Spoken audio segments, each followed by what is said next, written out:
Welcome back to Run Racket. This episode, we're going to be discussing the Clippers. God damn, man. First things first, please like and subscribe. We need the support. Any support. Sport's free. You can just help us. Help us help you. Love. It don't cost nothing to show a brother some love. Amen, brother. Love don't cost a thing. If you see us looking at a monitor over here, it's because we're watching the Cowboys game.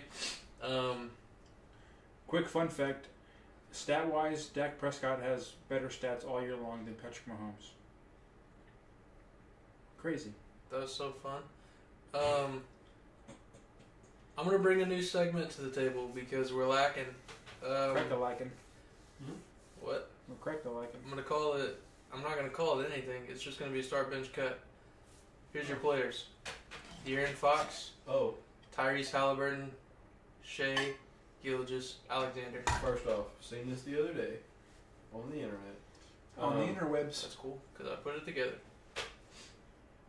I think it was the same thing. I think it was these same three. No, I think there was a fourth.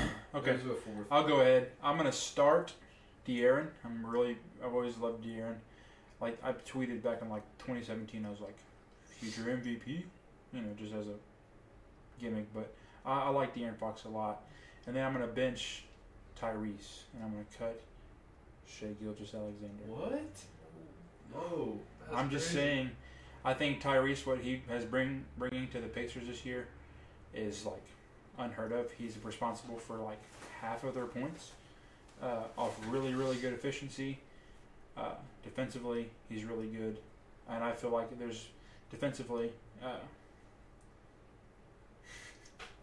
he kind of gets overshadowed because offensively he's just so well rounded and he does so much. But I like Tyrese, and then I'm not saying it's a big gap between him and Shea, but in terms of players I like better, I like De'Aaron and I like Tyrese more than I like Shea.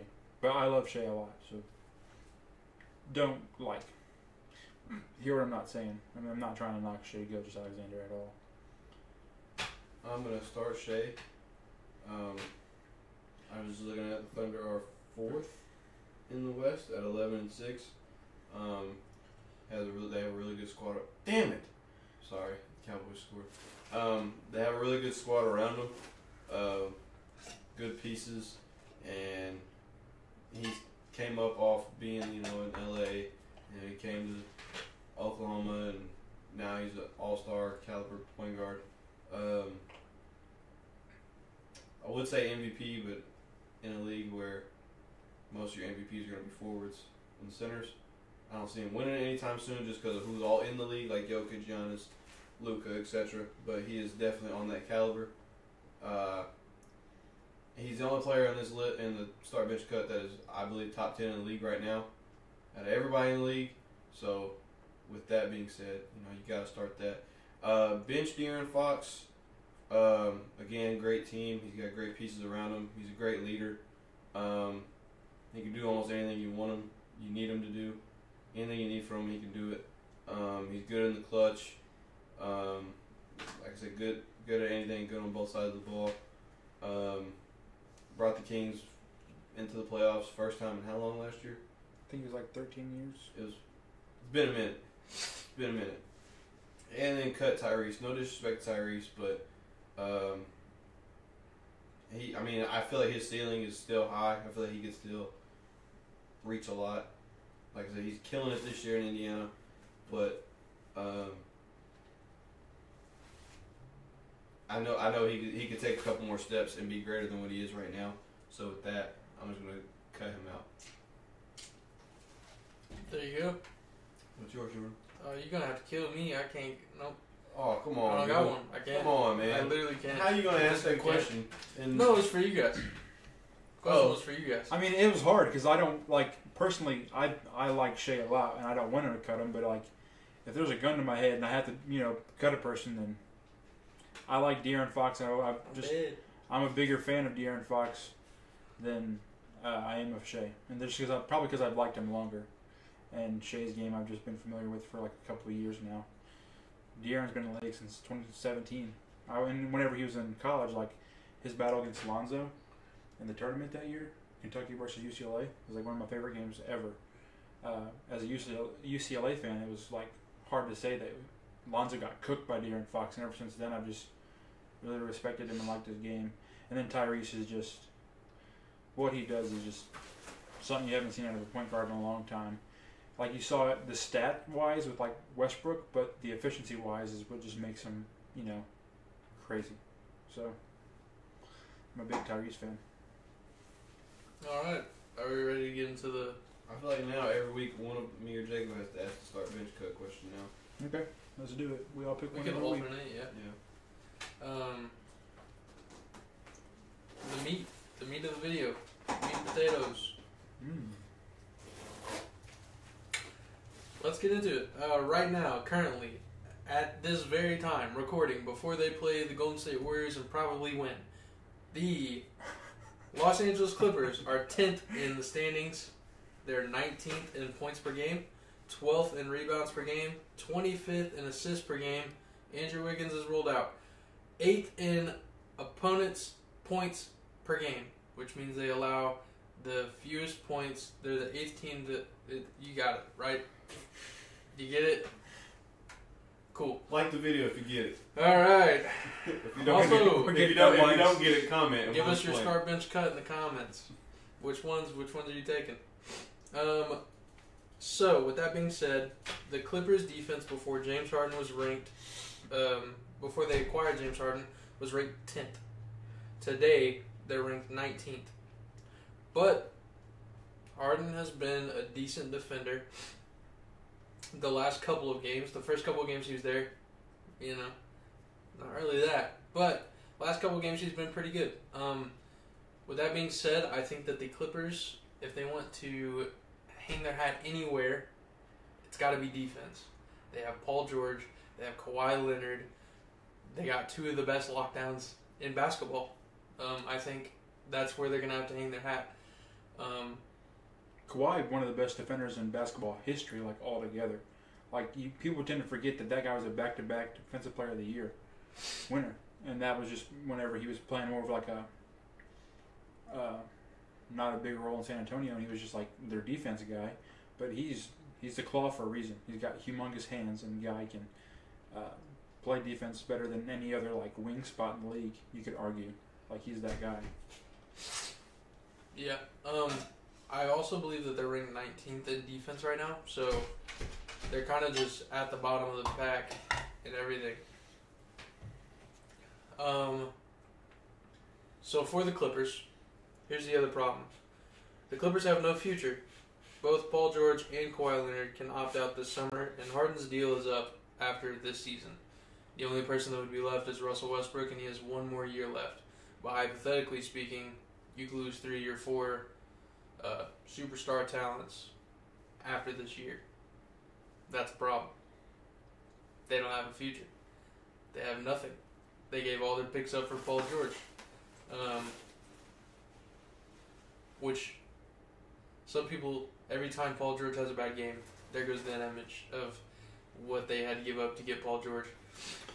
And looking back on it, that trade is so like lopsided for OKC. Like they got a steal. Like they have an MVP caliber player in Shea, plus they had a handful of picks, and they've had some really good years since that trade. Like they had CP3, and they went to the bubble, and they got in the playoffs whenever they shouldn't have been in the playoffs. And they've had really good developmental years. They have a lot of really good pieces. Too bad, like the CBA is going to kind of screw their future up, but like as of right now, they have like one of the best futures on paper. And so you could argue like the Clippers haven't really had that much success besides a conference finals appearance, but in terms of winning like they're supposed to, that happened in 2019. It's 2023. I'd say OKC like won in terms of what they got out of the Clippers as of today. Right. The only thing that would change it would be if they win a championship. Mm-hmm. Which at the time, the trade wasn't awful because you're eating Paul George, who was third in MVP voting. So like, he was good, and that helps you get Kawhi to your team. Yeah. The only downside is looking down the road, it hasn't worked out. But I mean that goes with every trade. It either works or it doesn't. So just how trades work. Mm-hmm. But the Clippers have every tool to win a championship. They've got offense, they've got defense, they've got everything in their bag except for what seems to be passing. They don't average a lot of assists. Their leading assist leader is James Harden. You want to take a guess on how many assists he averages? I'll say 6. 6.2. Which is a knockdown from last year. I believe he averaged like 21 and 8 last year, or something close to that. And the thing is, I feel like compared to last year, he has more all-around pieces to pass to.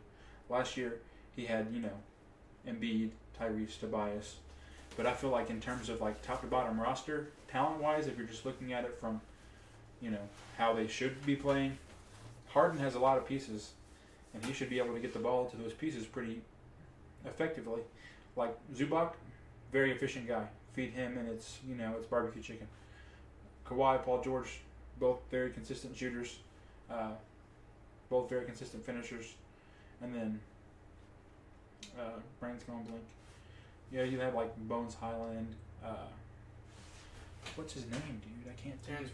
Terrence Mann. I was about to say Tyrese Maxey because the freaking initials get me every time with those two. But you have Terrence Mann, you have players that they can score the ball effectively. Why not?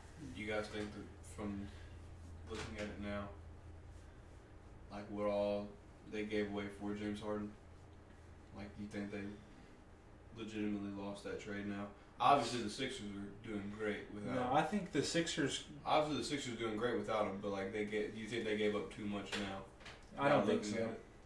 I don't think the Clippers gave up a lot. They got rid of Batum, who was averaging like 4 points, and then Robert Covington, who's just like a really good 3-and-D kind of guy, like solid role player, and then some picks that won't be worth much because they're good, and they will probably be good or consistently good enough to where those picks won't be like lottery picks.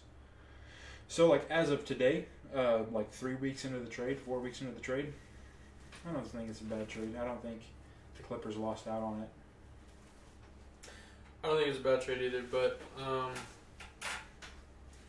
they just got to find their groove.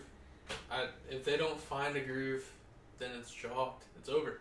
And what are the odds that one of the 2 superstars on your team leave? The 2 main ones. I think they still got time. It ain't even been 20 games yet. Yeah, I know. So they That's got. what I'm saying. I know. But I want to say one of the things that what's the word I'm looking for? Caused a commotion, I guess. Stirred some. I don't know. Kawhi Leonard had a post-game interview, and during it he was talking like he was a role player when he's supposed to be the guy. And I don't know. It's just kind of I don't know if alarming is the right word, but it's that's not how superstars are supposed to talk. Yeah. But Kawhi's never really embraced the superstar role. He don't. But he knows that he's a superstar. Yeah, he knows it, but he don't move around like a superstar. He's not in all the interviews. He don't do a bunch of things you would see LeBron. Anyone else doing? Yeah. That's not true. He was in a Drake music video. He was in a music. He was in He played for Toronto. Of course, he was in a commercial for the Terminator movie. They made him a robot. LeBron's in a movie. Who said anything about movies? Terminator was in a commercial, or Terminator. Kawhi was in a commercial for the Terminator, and he was a robot. Terminator was in the Kawhi commercial. I mean, he was in there. They're both together. But yeah, because he's got brand deals and stuff. But I mean, he doesn't go all out like how big name superstars do. Yeah, he is a low down superstar. And he's not really outspoken, so him kind of downing it, doesn't surprise me none. But couldn't that just be kind of, in a way negative for your team? Yeah. If your best player doesn't embrace the best player mindset, he probably knows on paper he's a better defender than Paul George, and he can score just as good as Paul George. I mean, Paul George is offensively more fluid whenever you watch him play. It's more, but Kawhi can shoot from anywhere on the court. He's efficient. He's effective. But if you have that mindset to where you know you're good, but you're not showing you're good to everyone else. It kind of does like leave a bad taste in your mouth. Like, I mean, it's also possible that Paul George could be the leader of that team. yeah, which It I could feel be like the Paul vocal George guy. is a more Russell Westbrook vocal could be guy. the vocal guy for that team. I mean, you would want your best player to be the vocal guy, to be the guy to embrace all of it. But it's not like that with everybody. But I think it just there is a way of being like the best player and not being like as vocal as you see like Draymond is how he's vocal. Tim Duncan, he's the best player on the Spurs for a 17-year career. You could argue like the beginning few years David Robinson was better, and the last few years Kawhi was better. But for like the majority of his career, he's the number one guy on the team. And if you saw him, he's like not loud like you see other leaders, but he was effective in the locker room. And you just kind of question if Kawhi's doing that, or if someone in just the Clippers in general is doing that, because it doesn't seem like there is. It doesn't seem like there's people like keeping them in check, or keeping guys like, I don't know, what they should be doing. I don't see that too much. So, the question is, today, do you think the Clippers could win a championship this year? No. No? No. And that's not even nothing against the Clippers. There's just too much talent in the West. But I don't see them getting past. If they the catch Nuggets. a groove, that's four superstar talents. I don't think they can get past the Nuggets though. The Nuggets couldn't beat the Rockets the other day. Jokic had one of the greatest games you'd ever see, and you wouldn't know it because they got blown out by like 30. Jamal Murray's back now though. He is. He is back, which pissed me off because I had him on my IR fantasy. But I'm going to say yes. And the reason why I say this is because the NBA has seen crazier things happen. Just last year, an 8th seed play-in team made the finals, and they won a game in the finals. And that Clippers team obviously has more talent than that Miami Heat team. So there's obviously the chance that if these players play right, in the right situations, in the right environment, in the right mindset, there's a possibility of winning. And then like back in 1995, the Rockets were the 6th seed. The 6th seed's nothing below like, before then, like nothing below like a 4th seed had won the championship. And the Rockets were like, had old Clyde Drexler and aging Hakeem. And they came in against a very young Magic team that had like really good explosive pieces like Shaq and Penny Hardaway and Dennis Scott and Nick Anderson. And a 6th seed beat them. So there's obviously been crazier things that happen, and they have the talent. The Clippers definitely have the talent. They have the coaching. They have a really good owner that believes in them, and they have everything that, like, on paper is right. And if all those cards line up in the perfect situation, I think the Clippers are a very tough team that I don't think anyone would want to see in a 7-game series and be very confident going against them. here's one thing that does scare me though, and that is injuries. Paul George and Kawhi have played every game this season. Haven't missed a beat. Yeah, well, that's now. That's and I'm not wishing 17 games and I'm not wishing injuries on anybody, but it is possible. And I get that because in the 4 seasons or 3 seasons, whatever, it's been 4 years since they've been there. And they haven't consistently been healthy. Yes. So the scare is still there. Mm-hmm. And I mean they're all aging. Like it's not a bad thing to recognize that like they're all in their 30s, and NBA players' bodies tend to slow down at like the 33, 34, 35 year mark. Sorry. Except that guy. Ralph Sampson was a dog. But it's just 7-foot draft. You should go watch. It's just easy to see they are getting older, so there is the risk of injury. So you kind of gotta like factor that in there. But I feel like on paper, if this team is healthy, I don't think any team in the West would shake them off in a 7-game series like they're nothing. I feel like they're very competitive. I just feel like we're only 1 month in out of like a 7 month. Oh my gosh. Season? Yeah. There's a lot of basketball we played. I just like injuries and I think resting will end up catching up to them. I don't think they have the depth. I always say death. I always say it wrong, but you guys know what the hell I'm talking about. I don't think they got a lot on the bench for a championship. Talented squad, obviously, good coaching, good staffing, all that good stuff. But there's just still concerns. I don't think they're complete just yet. Hypothetically, if they all re-sign after this year, then everything turns different because now they have more time to work together, play together, all that stuff. So I would say this year a no, but if they all were to come back, it could be different for sure. I think they have a chance. They have everything. Like Jacob said, good coach, good owner, good pieces, good defense, good offense. They've got it all. They just got to find a groove. And once they find their groove, I don't think there's really anybody that can... I don't think there's anybody that can fault with them. You know what I'm saying? I don't think there's anybody that can fault with them. Except those boys over in the East. No. Okay. The Cavs are not messing with them. The only one they're messing with is Zubac. Because you got two centers. Other than that, nobody's touching them. The Magic might. Magic. Paulo's tearing shit up. No, he's not. He's doing something. Yesterday, he was awful. You can have a bad game, man. Hey, You can have... Just because you had money on him and lost, I doesn't didn't make have him money bad. on Paolo. He was on my fantasy. The Magic are He made this. 5 points.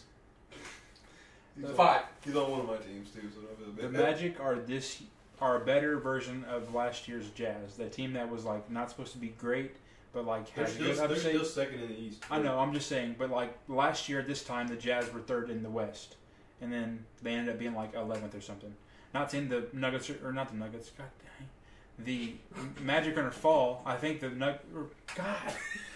The Magic, the Nobody Magic got will Nuggets still, on his mind. the Magic will still be a playoff team. I feel like, but they're just, they're like that one team on 2K that's like, you simulate your playoffs and they just win out of nowhere. The Clippers? Yeah, they're that team. That just like a team of like 80 overalls that just win it.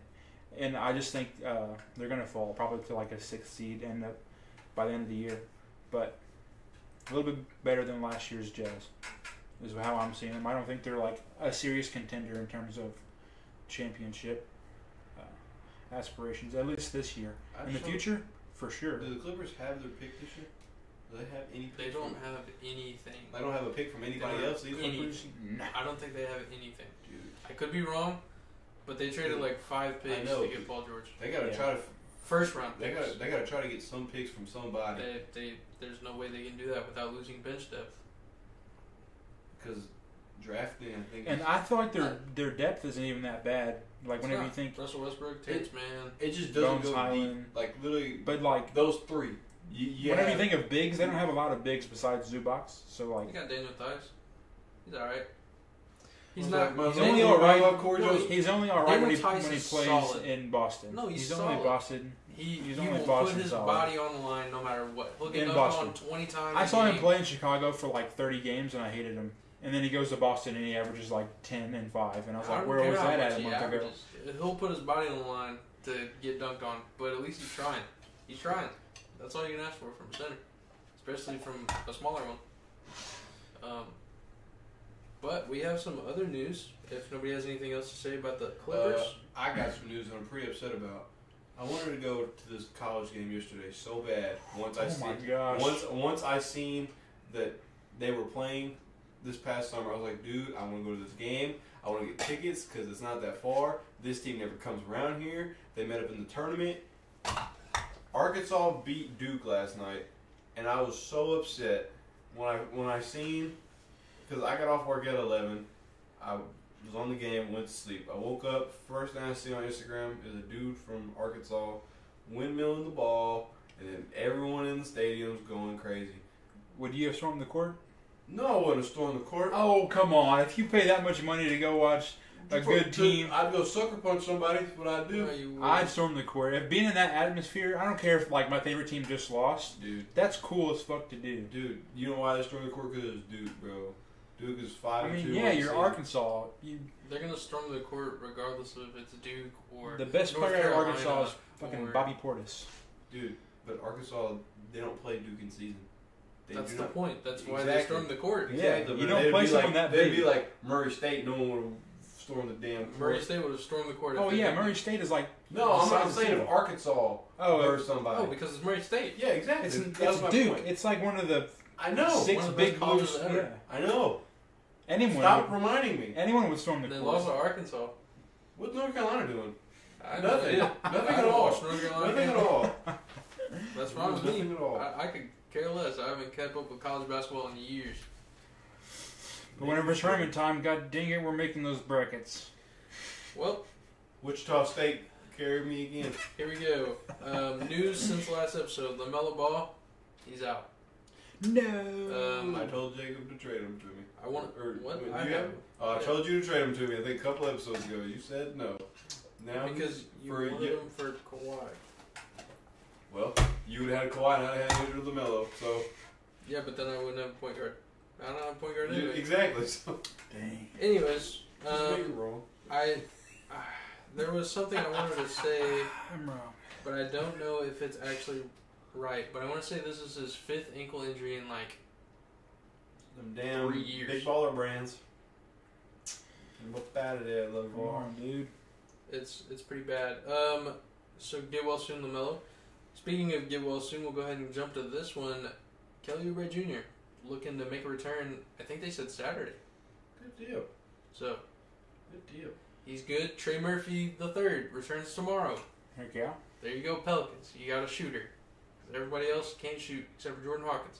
And Matt Ryan, the DoorDash driver, he's injured.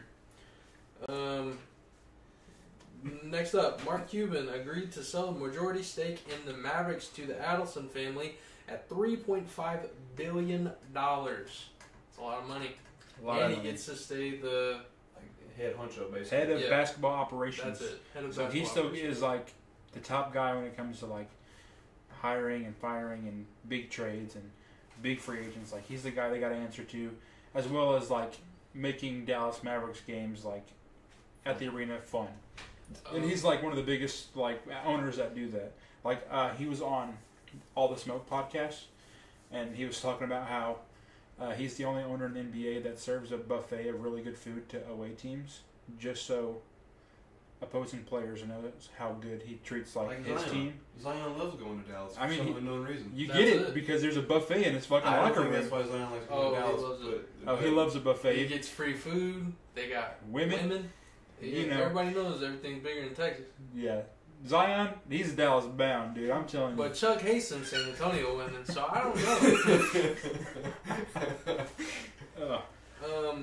He said it in plenty of interviews, bro. Yeah. Like And he always sounds so sketchy. When, He's like, when it was, I Dallas. think it was the Duke one. No, it was the Pelicans one. They were like, "What do you like, Dallas?" Bro? He's like, no, it's just a vibe. I like Dallas. Yeah, we know what you're talking I've about. never been to Dallas. Just a Maybe vibe. Dallas is beautiful. I've never been there.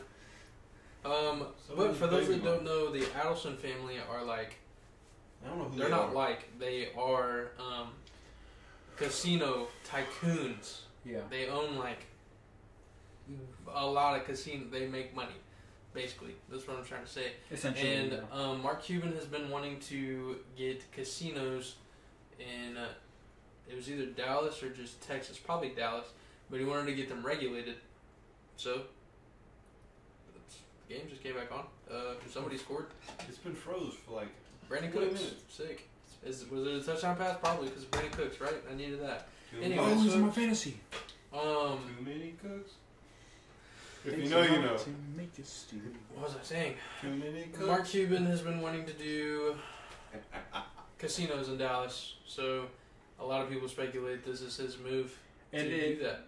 he is not doing Shark Tank anymore. He is Yeah. not. So that frees up a lot of time for him just to explore a lot of stuff. I think both of these happening within the same day, not going to Shark Tank anymore and then selling, the thing he's known for having. I feel like he's got a lot of like business ventures he's just looking at for. All I'm gonna say, and I don't think I've seen anybody say this at all. There goes the game. I don't think I've seen anybody say this or anything at all. But if Luka doesn't win, right?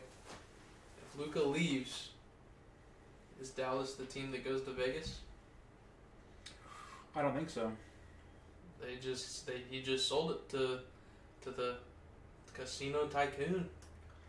Now, he still gets a say, but if you lose Luka, what do you have? Right. Nothing. How much did you say he sold?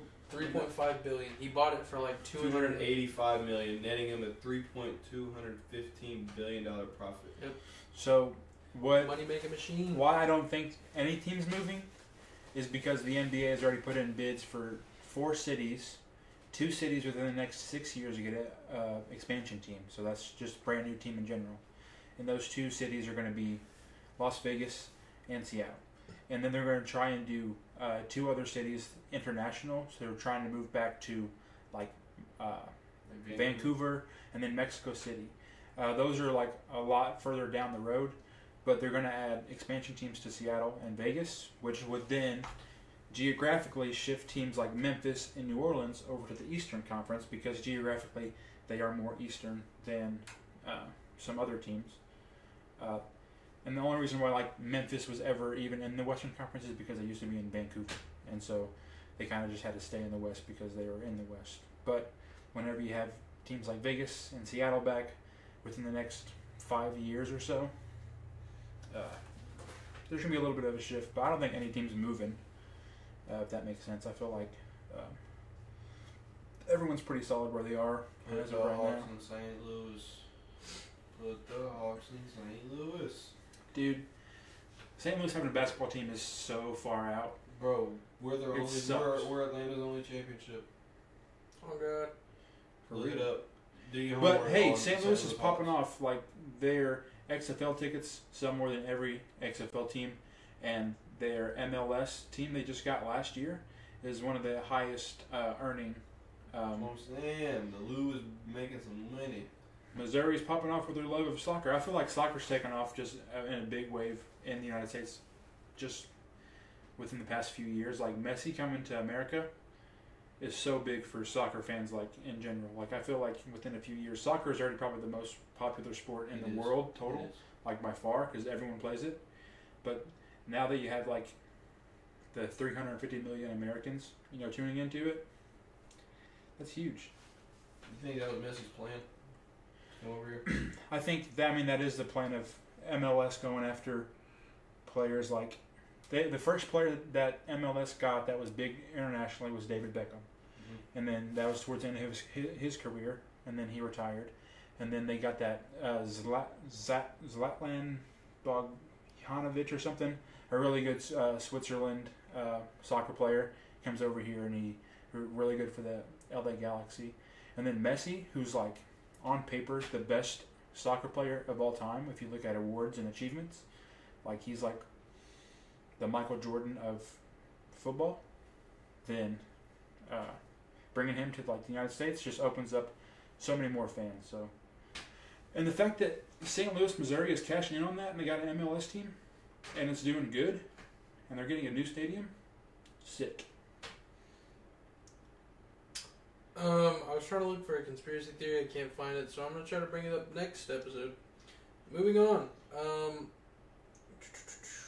Where was that? Where's that? Too many cooks. Bulls would covet Austin Reeves and potential Zach LaVine trade. I told you. I said it. Well, I also saw a thing the other day that said the Lakers are more keen on trading for DeMar and Alex Caruso than they are a Zach LaVine trade. And that just means that Zach LaVine's stock is plummeting because he's been very, he's throwing temper tantrums on the court. And you can, see whenever he's playing defense, he's, obviously not trying. He's pretty much at the point, get me the fuck out of here. I'm not going to, do good. Which, to the Bulls is going to make them want to trade him. But to other teams, they're going to look at that and be like, oh, is that how he's going to react whenever he doesn't get his way? Do I really want that? The Lakers would rather have DeMar DeRozan and their guy Alex Caruso back. Now, I feel like DeMar would mesh well with Braun at 80. Long term, I don't know what that means for LA. I feel like you're getting another super old player to add to a pretty old roster. Where's your shooting? Exactly. D'Angelo Russell. You can't rely on that boy. You know that. He's a left-hand guy. Can't rely on him. LeBron Davis. LeBron James. All right, next up, Gordon Hayward is drawing interest from multiple teams. Doesn't say what teams, but Gordon Hayward. Getting looked at. Get him to Cleveland. Please. Do it. The Hawks continue to monitor Pascal Siakam. Ooh. I like that. Next up, this one, I would love for the Warriors to try. Just try. Nets looking for 2 first-round picks for Dorian Finney-Smith. 2 first-rounders? Yep. That's a steal. I think Dorian Finney-Smith is more than that. so solid. Right now Honestly, he's averaging 10.8 points per game and 5.5 rebounds, and you know what he does defensively. Warriors would be crazy not to jump on that, especially after the season they're having. Warriors are cooked. Literally, I just don't understand. I think it's Steve Kerr. Actually, there's no way this team is that bad. And we have what we need on paper. Sure, Clay can have a slump. It happens. He's been in a shooter slump. Yeah, but he's been in a slump for a year. Okay. He hasn't though. He came back. He shot 40% last season. He was fine. Can you explain the thing he said? Which one? Do you want to bench me or something like that? Can you explain what he meant by that? I didn't watch the interview. Okay, I read the headline, but I didn't watch it. The guy was interviewing him, and he was talking about, do you think Steve should experiment with different lineups?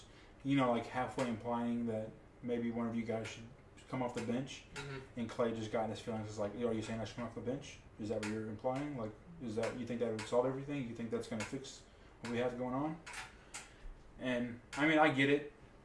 Clay, obviously he's a 4-time champion, and the things he's done in Golden State is going to cement his name in the Raptors for eternity. But at this point in your career, why not? 1 game, see how it goes. 2 games, see how it goes. It's not going to kill you. It's not going to really affect your whole season if you just see what happens there in 1 or 2 games. And if it works, it works. And if it not, then you just go back to how you were doing and try something else. Why not just try new things instead of just shutting it off completely because of your ego? Or you just trade him. Can I give him an opinion or no? Because it might take a minute. Oh yeah. I am the local Warriors fan. You have the floor. All right. So I don't hate what Jacob said. Why not try coming off the bench? Last time I checked, he makes most of his buckets off of Chris Paul assists. Chris Paul comes off the bench. Why not start Moses Moody, he's not bad. He's good. I don't know why I said he's not bad. Anyways, Moses Moody's solid.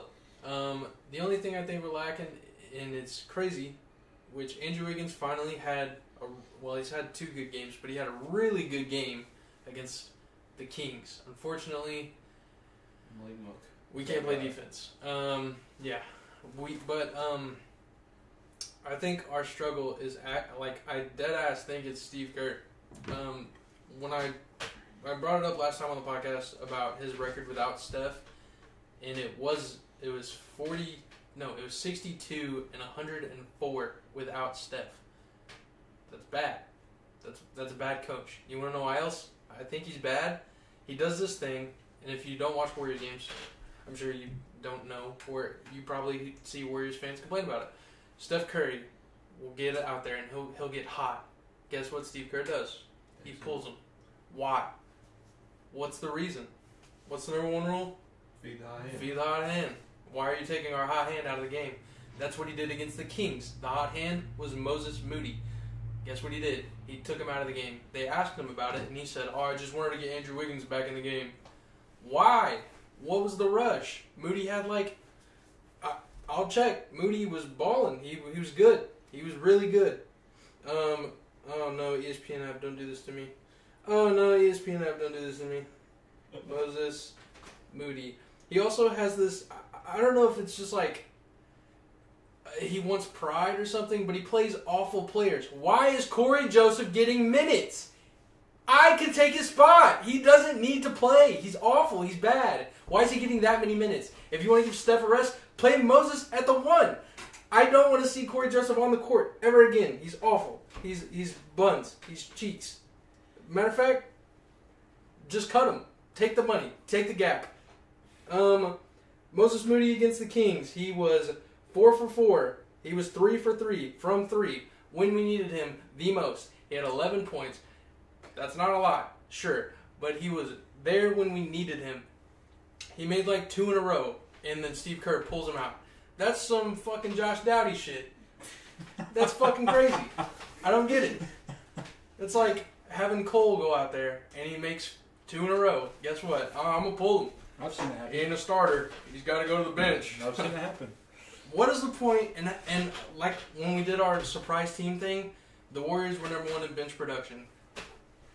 What is the point in having a bench if you're not going to utilize them? On top of that, the Steph Curry thing pisses me off so much. I've never seen a superstar that can put up 20 points in a quarter and then your coach take him out. Why? Let him finish the quarter. Maybe he gets 30. Maybe we're up by 20. Then you can sit Steph. No, let's sit him when he's got 20 points in a row and we're still winning by 5. Let's sit him then. It doesn't make any sense. Someone make it make sense. It doesn't. It doesn't. It doesn't. I'm not saying he's the worst coach in the world, but it just the things that he does doesn't make sense from just being a human. It just doesn't make any sense. You think if the Warriors were under 500 this year, they'd fire him? I don't know. I don't think so. I mean, not. I mean, they fired Monty Williams after honestly, the Suns went to the finals. Low key, they fired Mike Budenholzer after they went to the finals. It's a new GM. It's different though. It's a new GM. Who knows? The reason why Bob, what's his name? Bob. Oh, I know his name. Bob. Why do I want to say Bob Lanier though? He played for the Bucks. Dude, why do I want to say that too, bro? Bob. Not Cousy. Nope, that's not him. Bob Evans. Bob Barker. Is he even Bob? I'm Myers. the question was Jeez. Bob. Okay. Bob Myers. Oh, that was my third guess. Anyways, that's the reason why he stepped down. He said that it was too hard to be the GM of that team because of, like you said, everybody that's played there, they have a connection. It's hard to make decisions when these guys have become like your best friends, you know? Like they've been there for years. That's why Draymond can get away with the things he gets away with because he's been there for years. The Warriors came out and said that we're going to stand next to him no matter what he does. And then he goes in and does some crazy shit. And he did, yeah. And from a Warriors fan's perspective, it sucks because when Draymond isn't doing when he's doing more antics than playing basketball, it doesn't work. It just fires people up. Like it fired Donovan Mitchell up. We lost. It fired Anthony Edwards up. We lost. Just play ball. When you play ball and don't talk, that's when we're our best. You're literally still one of the greatest defensive players in the game. Play defense. That's what we need you for. Please. That's it. I'll stop. Coming from like an outside perspective, and not just about the Warriors, but just like being a fan of the NBA and just seeing like trends over the years, I think the Warriors are over with. And they've had an almost 10-year run. And, I mean, you're at 9 years. You don't see many dynasties lasting more than 9 years in the NBA. I know, like, if you're a fan, you're like, we have the same people, and they have the abilities. Like, they have the capabilities, yes. But in terms of just, like, it being towards the end of the road, not saying today's the end of the road, there's no chance at all, they're done. But, you know, within the next few seasons, like, it's coming down. Like, they made the finals in 2015. It's 2023 right now. It's 8 years. Like I said, no dynasty lasts forever. They might have like a crazy run, like the Spurs in 2014 at the very end of all their, you know, big three players' years.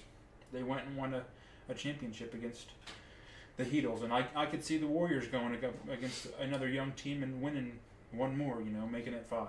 It could happen. But in terms of just like NBA trends, dynasties.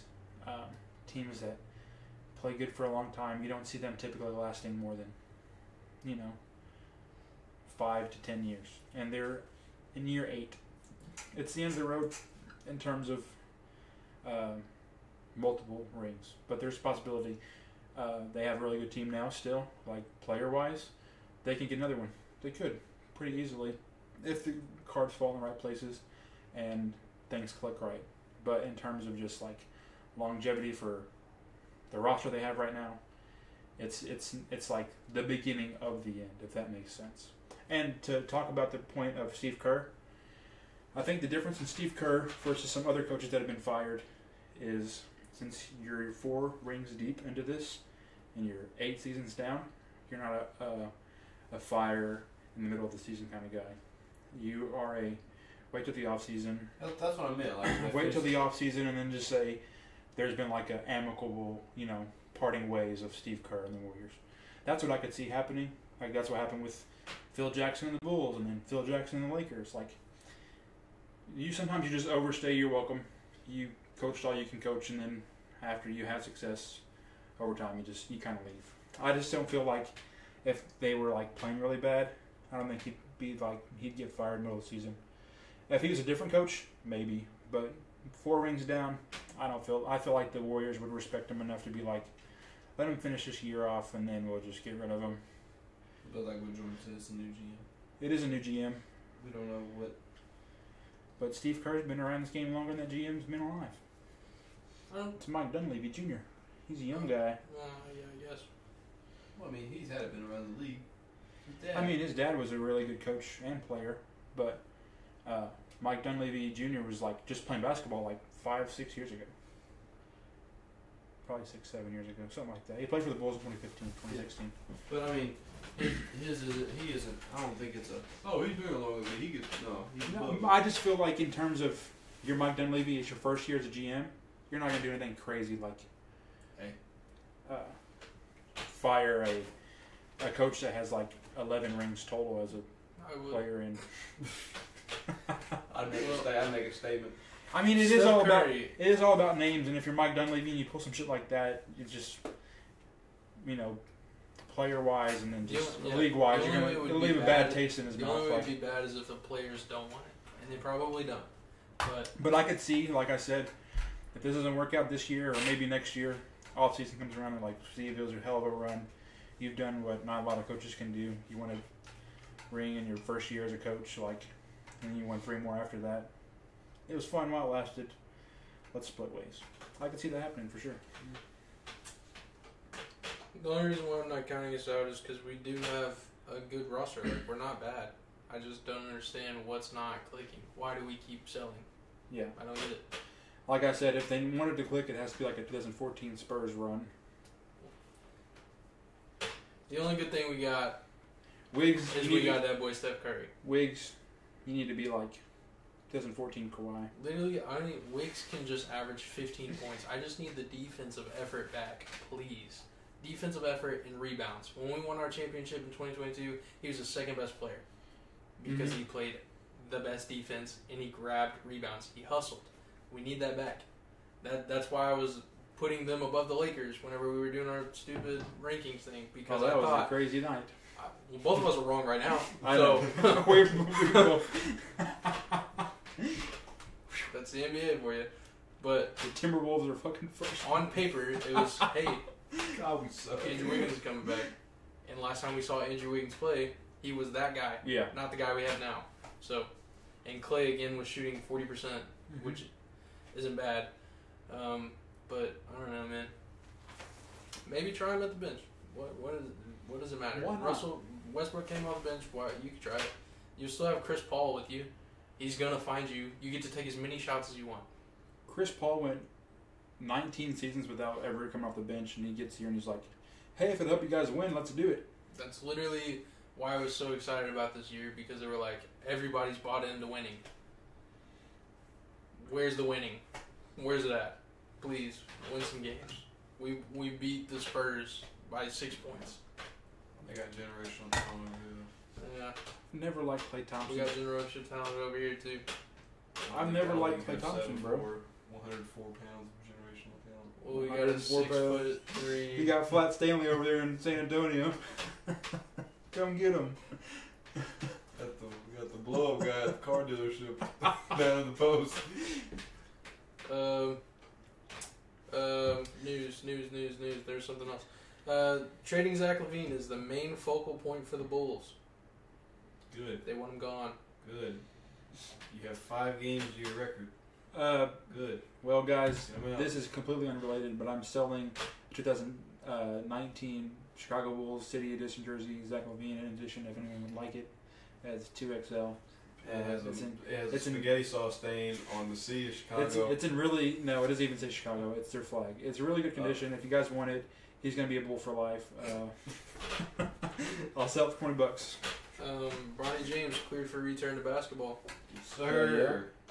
Bojan Bogdanovic could return from calf strain Saturday. He's been on my, I drafted him, he's been my IR all year long. This one's crazy. Maverick Carter admits to betting on NBA games through a legal bookie. Illegal? Illegal. Maverick, come on, dude. Maverick Carter admitted to betting on NBA games through an illegal bookie, according to federal law enforcement records. Carter is the longtime manager and business partner of LeBron James. Carter made the admission during November 2021 interview with federal agents investigating bookie Wayne Nix, who has since pleaded guilty to charges stemming from his role running. They have a typo. From his role running a sprawling offshore sports betting ring in 2021 and before. I'm not reading that. Carter and his attorneys told investigators the records show that he placed approximately 20 bets on football and basketball games over the course of a year, with each bet ranging from $5,000 to $10,000. As a business manager, Carter is not barred from betting on the NBA. The game's messing up, but the Cowboys are up 17-14 with 2 minutes left in the second quarter. Ooh. I think that's it. Let me double check. I'm scrolling. Oh, here we go. Kyle Kuzma says, and I quote, "We can't guard a stop sign." Hell yeah, bro. At least you're honest. He ain't lying. Kyle Kuzma's like one of the only nice things about the Wizards this year. Like Any idea? Denny and Kyle Kuzma have been like really consistent. Everyone else, it's very iffy. Like Kyle's averaging like what 23, 6 and 4, something like that. For a rookie. Oh yeah, but Kyle Kuzma's doing what we thought Jordan Poole was going to do. You got 2 champions over there in Washington. What are you doing? Losing. The last thing that is on the Real GM website. Shout out Real GM. That's where I get all the news. Isaiah Collier, I think that's how you say his name. Yep. New #1 pick in ESPN mock draft. What is he, Mr. He local was college scout? He was the #1 player in the country last year. And he's at USC. He's a guard. Tearing shit up over there. 6'5". He's tearing shit up at USC. He's averaging 17.7 points and 4.3 assists. How's his 53.9% from the field, including 42.1% on 3-pointers. And if Detroit gets the first pick, they're gonna get his ass. Oh my gosh, Detroit's gonna have too many players to know what the fuck to do. The thing with having a lot of young talent is whenever you have that much, you have no direction.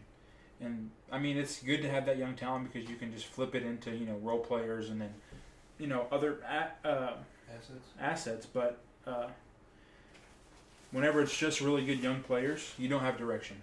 And the Pistons are already at a spot where they have no direction. Like if you look individually, all these players are like playing some of the best ball of their career, and then you look at their record and they've lost 13 straight. I have a football one if you guys want to talk about football. 1 second. Before we get into football, the in-season tournament is... He's counting. Shut up. In-season tournament games are finished until the next round. So just to update on standings, East Group A, which consisted of the Pistons, Hawks, Sixers, and Cavs, and Pacers, was won by Indiana. Indiana was 4-0 in tournament play. So Indiana has clinched a spot for East Group A. East Group B consists of the Wizards, Hornets, Heat, Knicks, and Bucks. The Bucks clinched that one, 4-0 in tournament games, and the Knicks clinched the wild card for the East, being 3-1. Julius Randle. Julius freaking Randle. I told y'all. Respect on his name. East Group C, which consists of the Bulls, Raptors, Nets, Magic, and Celtics, was won by the Celtics. So in the East, the 4 teams out of the East that will be in the tournament are the Pacers, the Bucks, the Celtics, and the Knicks. Now over in the Western Conference, West Group A consists of the Grizzlies, the Blazers, the Jazz, the Suns, and the Lakers. That group was won by the Lakers 4-0 in tournament games. And then the Suns clinched the wild card in the West, being 3-1. West Group B consists of the Clippers, Nuggets, Mavericks, Rockets, and Pelicans. Pelicans clinched Group B with a 3-1 record in tournament play. And then West Group C consists of the Spurs, Thunder, Warriors, Timberwolves, and Kings. The Kings were 4-0 in tournament play, and they clinched that. So the West consists of the Kings, the Pelicans, the Lakers, and the Suns. And then, so Sunday, no NBA players will play Sunday. Like there's no NBA games at all because they are preparing for the tournament games. And then the schedule for the in-season tournament begins Monday with the Pacers going up against the Celtics. It's 1 game elimination, right? 1 single game elimination, right? And then on Tuesday, the Pelicans play the Kings. Or Monday, and then Tuesday, the Bucks play the Knicks, and the Suns play the Lakers. And then Thursday and Saturday, all games are TBD. But it's the next round, is what I'm trying to get at. Now, those are our 8 teams. There we go. All right. So I don't know if you guys seen this video on TikTok, but the NFL suspends cameraman over Tyreek Hill stunt. I've seen something about Tyreek Hill, but I don't know what.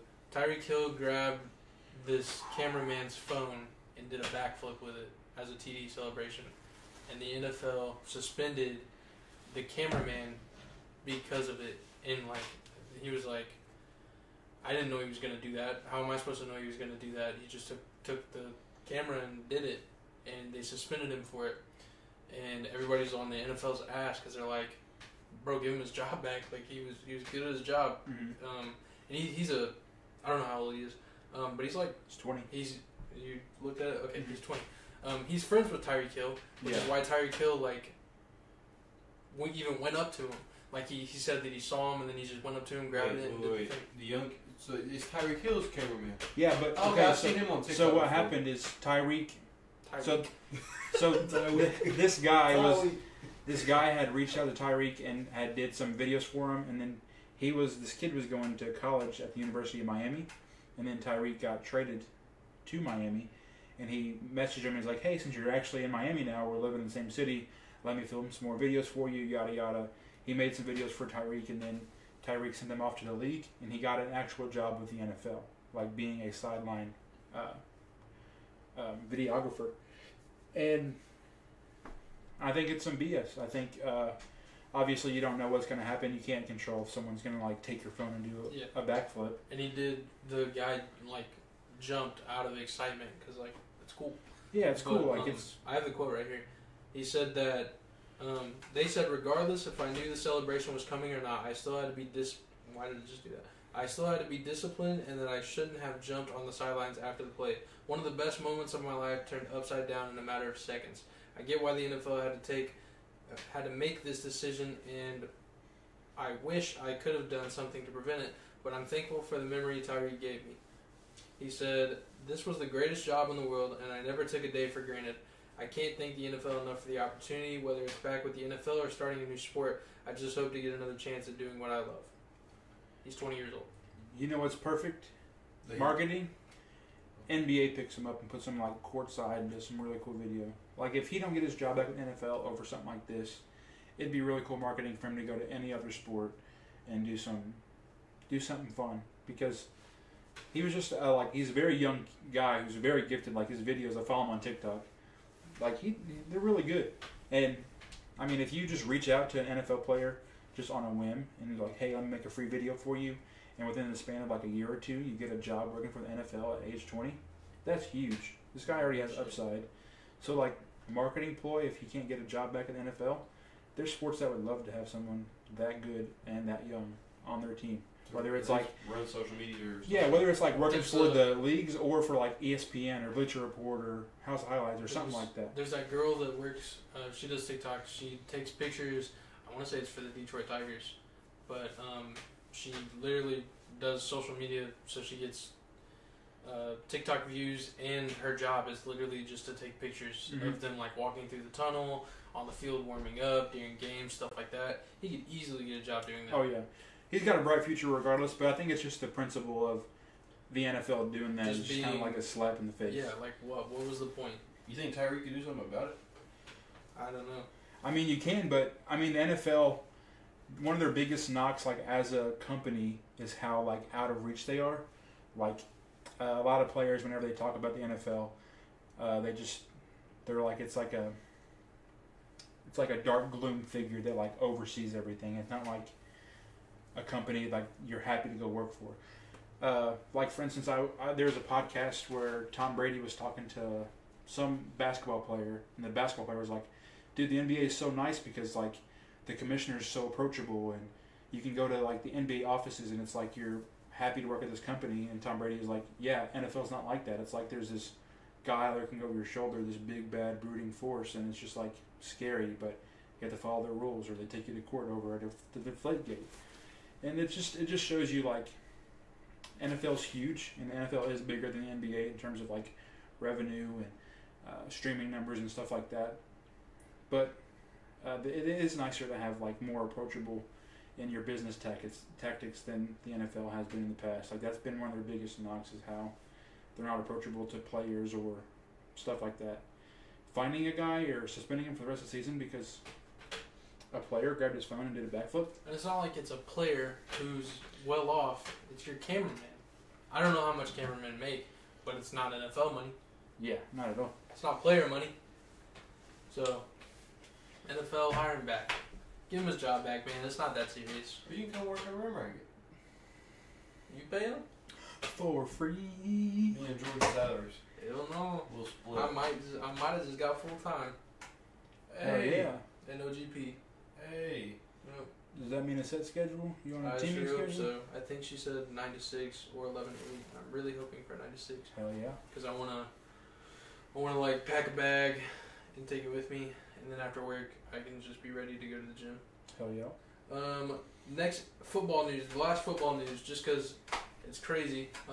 Joe Flacco could start for the Browns against the Rams. Yep, I did see. You want to know how old Joe Flacco is? 38. This guy's horny for Joe Flacco. What? Hey, on some real shit, it's been 10 years since Joe Flacco's bitch ass beat the Niners in the Super Bowl. Fuck you, Joe Flacco. Hey, man. Fuck you. I like Joe Flacco. Shouldn't let the power go up. Man, Cut I've him seen some slack. in my lifetime. I've seen the Shut up, Niners Jordan. in the Super Bowl. Shut up, Jordan. I've seen the Niners in the Super Bowl twice in my lifetime. No, you didn't. Half the lights were out. You didn't see them. Yes, I did, bro. And okay, that year was the first year I'd started watching football, like as a fan. You haven't seen them win. That's a conspiracy theory. And It's a momentum killer. yeah, because the Niners Ray were playing Lewis was so just good. fine. Ray And Lewis was Ray Lewis just is a dog. Ray Lewis is like. What pisses me off, bro, Ray Lewis played is 52 card pickup. Randy Moss But- was like, this is my last year. I want to win a championship with San Francisco. But people forget that he even fucking played in San Francisco that year. I didn't know that. See, no one I fucking didn't know knows that. that because of that game. Like, if they would have won, like that's like another ring in his, in his career. But We can't go one episode. No, One episode. they were doing it earlier. But, I think Lenny might be home. that year was crazy because Alex Smith was like the guy for the Niners, like quarterback wise. He gets hurt, and they're like, "Who's this fucking rookie Kaepernick?" And he balled the fuck out as a rookie, carried him to the Super Bowl, and they're like, "He might win as a rookie." And then Ray Lewis. it wasn't even Ray Lewis that Do played. you know the story of how Ray Lewis got his number? Oh, I watched this interview, bro. It was It's been like so long. He has a whole documentary on Netflix. yeah, it was like I'm How pretty he sure. picked his number? Yeah, I'm pretty sure Just this on is how the his- story on- Oh, I goes. was gonna say a whole On documentary himself. on how he picked his number. I'm pretty What the sure. hell- What the hell did he go through to get number 52? Oh, a lot. Okay. Yeah. I think this is a story, you can look it up while I'm telling it, but I think it goes like, I don't know if it was his dad or if it was just like some guy that was dating his mom, but he was abusive to his mom, and Ray Lewis was just a scrawny kid, and so what he would do was he would take a deck of cards, and he would flip a card and do however many push-ups it said, 52 times, over and over, so he could beat up the guy. And that's how he got his number, because there's 52 cards Yeah. in a deck. Yeah. What about Jackson? Huh? Like queens. So you get a jack is I don't know 11, how it a works. queen is 12, a king is 13, Oh, There you go. I didn't know that. There we go. and then an ace is 1. Oh, well, look at there. You learn something new every day. Yeah, but I think it was a stepdad or something. Was Yeah, abusive I to his don't mom. remember what exactly it I was. hope he beat the guy up. He beat a lot of people up in the NFL. Well, I meant the guy. Oh, I don't know. Maybe. Probably. Baseball news. The only thing I'm going to say. Shohei Ohtani is getting looked at from the Blue Jays, Rangers, and That's Dodgers. not what I was going to say. Many Oh, believe wait. Shohei Ohtani will sign by the end of winter meetings. And those are the 3 teams that are looking to get him. The Blue Cardinals, Jays, the Rangers. dude, Cardinals need to get him, bro. Give up everything. No. Bro, Yes. speaking For of Shohei? baseball news. First off, they don't have no one to give up. Yeah, they do. Who? They got Goldschmidt. They got. They're not giving They him got Gold- 2 They MVPs, got bro. Nolan Goldschmidt. Ryan. You can give Nolan up- no one around. No. Arenado. Arenado. Yeah. They're not giving those 2 up for Shohei. No, they're not. What? They're In a not. heartbeat. Shohei's Shohei's like like Wemby. 25. Shohei's like Wemby. Those guys are like 34. I'm giving up. And Paul Bro, Goldschmidt- it's like, would you trade James You're Harden interrupting me. and You're Paul George interrupting for me, Wemby? I'd do that in a You're heartbeat. interrupting me, dog. Paul Goldschmidt just won the National League MVP. 2 years ago. Oh, yeah, okay, so and he's 34, He's old. and he's still winning the MVP. Shohei is what's up next. Like I said, if you have James Harden They and don't Russell have enough Westbrook, to get him. those are 2 MVP players. I'm trading that for They don't Wemby. have Any day of the enough week. to get him. They don't 2 have MVPs should be enough enough. to get him. They're not. They're not, because first off, Uh-huh, 'cause he's got to sign somewhere. LA's like- he's a free agent. They don't Yeah. trade him. He's Oh. a free agent. Why would? Fucktard. No, I meant get rid of them for money. I don't know God. what the cap looks like for the Cardinals. There's no cap in in NBA. baseball. Okay, well then fucking sign Shohei Ohtani. That's the difference. Give bro. them They don't everything. have that much money. They don't have as much money as. They don't- Sell the zoo. Sell the arch. We don't need that. Go put it in. Or just Illinois. make the fucking people pay to the zoo. Why is it free? Why is everything in St. Louis free? Because it fucking sucks. IKEA's not They have to get people to show up because St. Louis kind of sucks. They're like, hey, how about everything's free? Huh? How about that? And they're like, You got a bet. 25% chance of getting killed everywhere you go. They're like, baseball games? We didn't. $7. You We can make a didn't get baseball killed. game. Yeah, we didn't die. We're gonna go to a baseball game. Probably $7. like 75%. We was downtown Lou too. Cool thing, baseball news as well. Diamondbacks, Mm-hmm. they are offering season tickets for $299. In baseball, that's 83 home games for $300. That's insane, bro. That is so They have crazy. a nice stadium. You ever seen their stadium? Yeah, it's nice. I think it's like recently renovated or I only know it because of MLB The Show, but yeah. it's a nice stadium. No, that's crazy. Like I feel like if you MLB's big problem is like the first few months of baseball season are really good, and the last few months. But since it's like a 10-month season, yeah, we play 160 games. It's kind of hard to get those seats filled like middle of the season. If you're MLB teams, why not run more promotions like that? Get people in seats. You can fit like 40,000 people in a ballpark.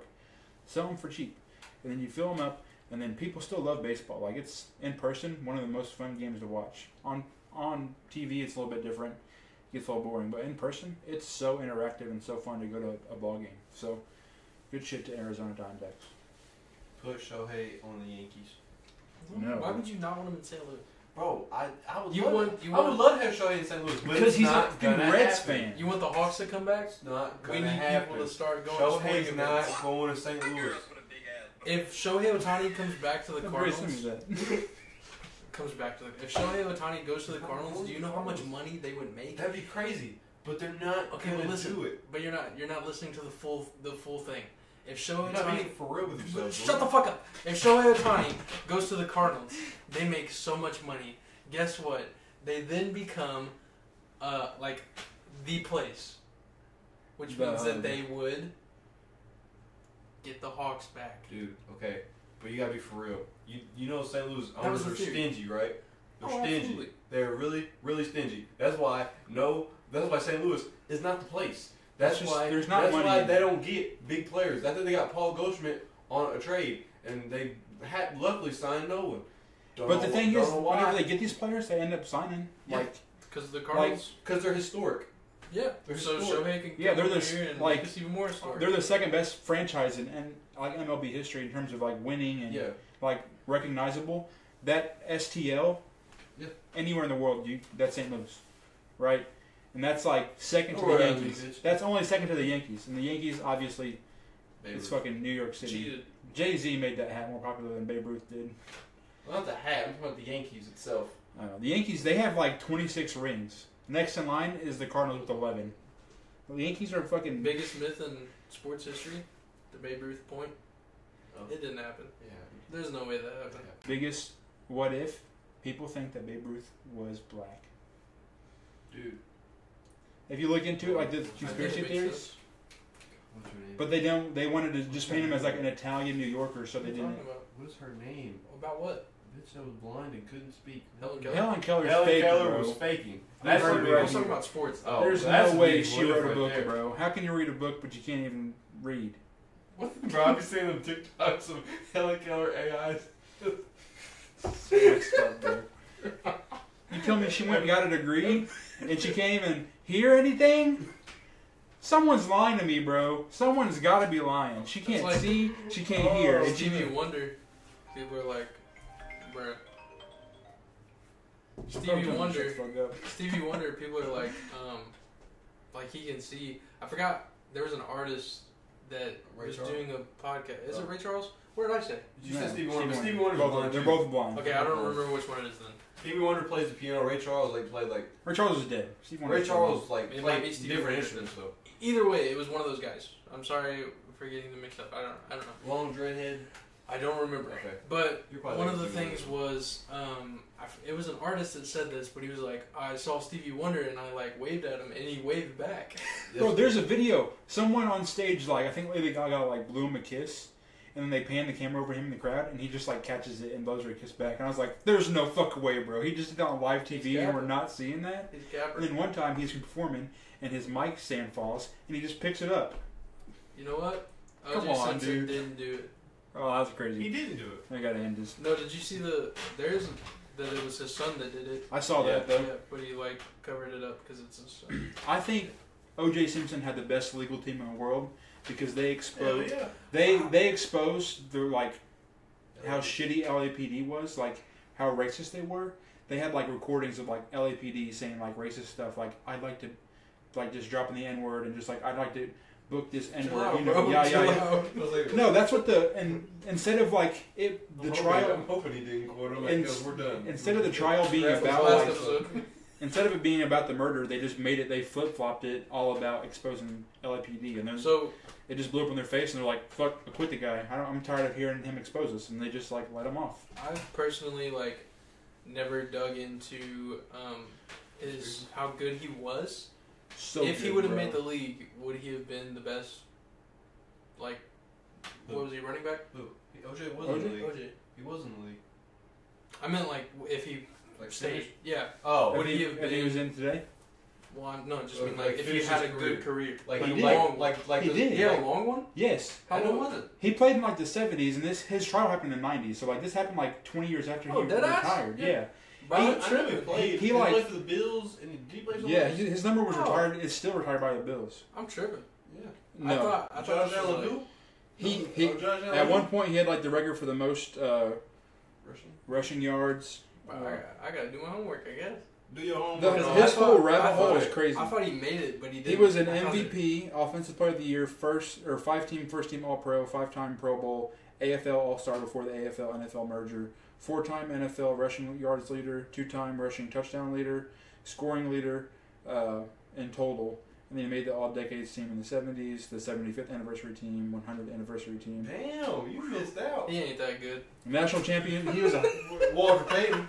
Heisman. He's no LaDainian Thomas. He was a Heisman Trophy winner in college, national champion in college, the Walter Camp Award, and then like 15 different high school awards, as well as having number 32 retired by USC. Okay, so I that's think very that's, disrespectful. He's like the of me. third best running back all time. I probably. apologize for being Third best running back all disrespecting. If you compare accolades to accolades, yes. we don't do that. We do that off straight talent, man. Straight vibes. And That's he why played in the that's- 70s. that's He why- wouldn't survive in today's era. That's why the GOAT debate is. They played so much better defense back then. They hit harder back then. They had you can hit a fucking- quarterback. They and had get away leather with it. helmets. They They all had CTE. CTE. Hey,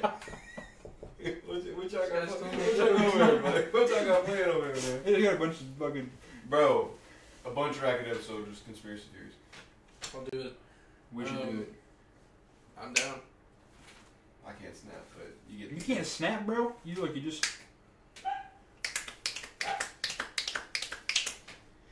Gotta giddy up, brother. Alright. Grab the mouse and hit I think we're good. Hey, yo. Please like and subscribe. Yeah. We'll be back later Soon. sometime. I don't know. Yeah. See ya. Later. Later.